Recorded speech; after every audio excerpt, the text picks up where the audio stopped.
আসো আসো আসো, ভিতরে আসো। আরে আব্বা মা ভাইয়া তোমার সবাই কেমন আছো? আসো বসো। ভালো আছি না? তুই ভালো আছো? বসো বসো, তোমরা বসো। আসসালামু আলাইকুম ভাই, আসসালামু আলাইকুম। ওয়ালাইকুম আসসালাম।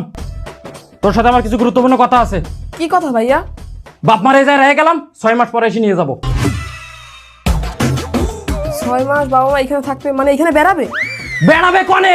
6 মাস আগে তুই বরণ পোষণ দিবি, 6 মাস পরে আমি নিয়ে যাব, আবার পরে 6 মাস আমি তোর কাছে দিয়ে যাব। এইসব কি বলছো ভাইয়া? মেয়ে শ্বশুর বাড়ি কি বাবা মা থাকে নাকি? অত কথা বুঝিনি।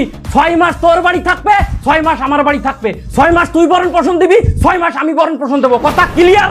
আমি কেন করবো? বাবা মা তো সবসময় ছেলেদের সাথে থাকে।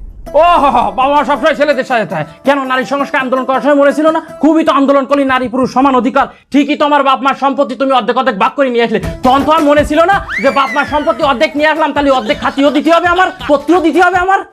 আমি কিভাবে তাদের ভরণ পোষণ দেবো? আমি কি ইনকাম করি নাকি? তুই ইনকাম করিস না মানে? তা 6 মাস আগে যে বাপ মার সম্পত্তিটা ভাগ করে নিয়ে আসলি, সেটা গেল কোন জায়গায়?